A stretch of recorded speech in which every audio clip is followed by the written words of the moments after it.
Kaya mo din ka.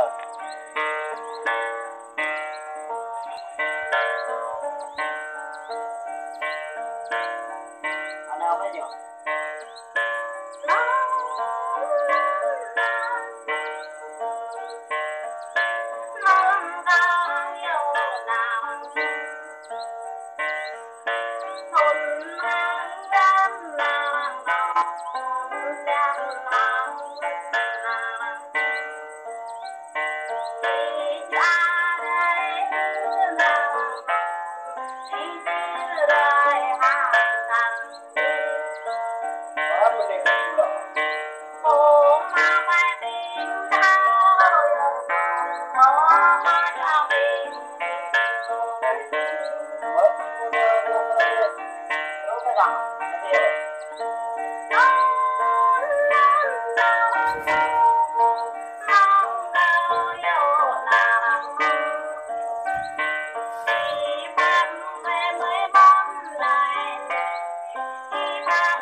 Hello, chào mọi người.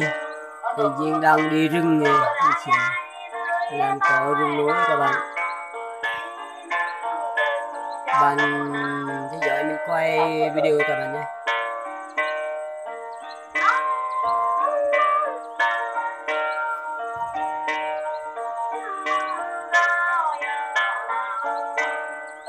Nghe mơ quá.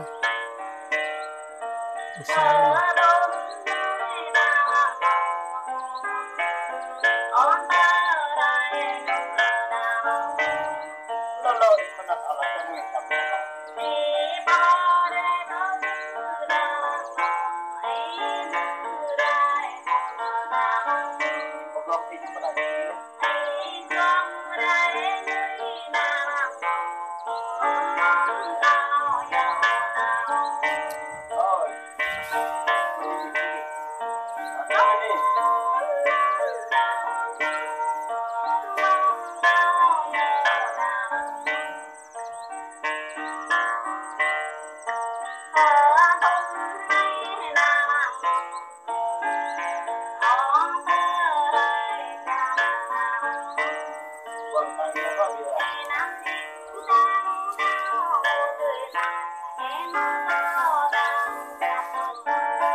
May ko to sa bahay ruhe anak bro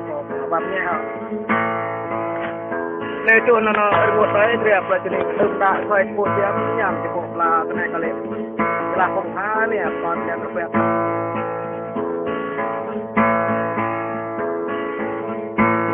Rengot da ba re ba janing o tu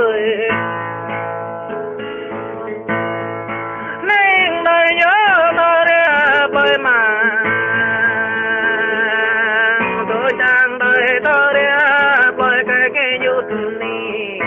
đơn tu tiếp hàng mà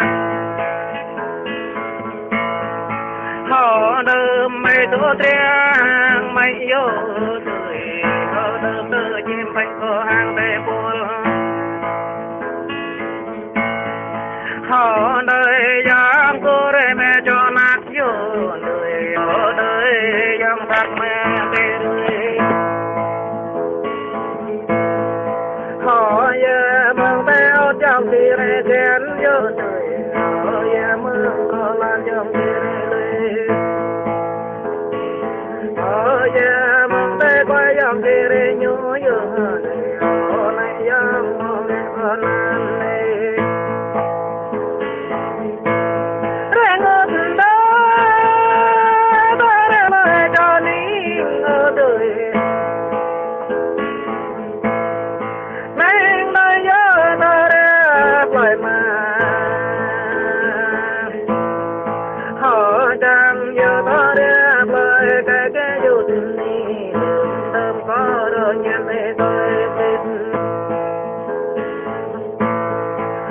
bỏ nàng lấy giang kia bỏ nàng hồn người lương tâm bé mang nghe kêu họ bạc lấy giang kia để bạc nhớ người giang em cao tay bay đưa đèn giang em cao ban này đưa khắp nhớ người có sao ấy mẹ không có leo nhau dòng bộ tao ơi bóp leo có lên mây nói thổ đời mang bé lời đi cái tâm mây họ để bôi lời bó nhép tâm mây nôn đời đời và đời linh đời rơi ngột bá đó là bài cho nín ngô đời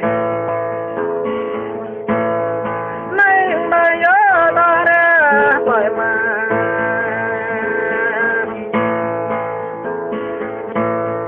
họ đang lời ta để bởi cái hồ đời như tôi anh ta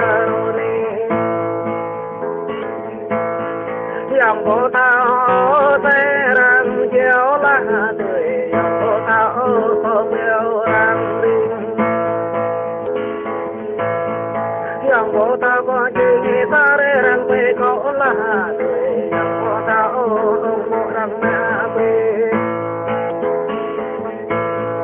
họ giờ tôi cả rồi mi ô đời họ kẹp thôi đi nông với mang họ kẹp thế rồi miếng bơi lâu đời họ kẹp thế dám chụp cái người về ra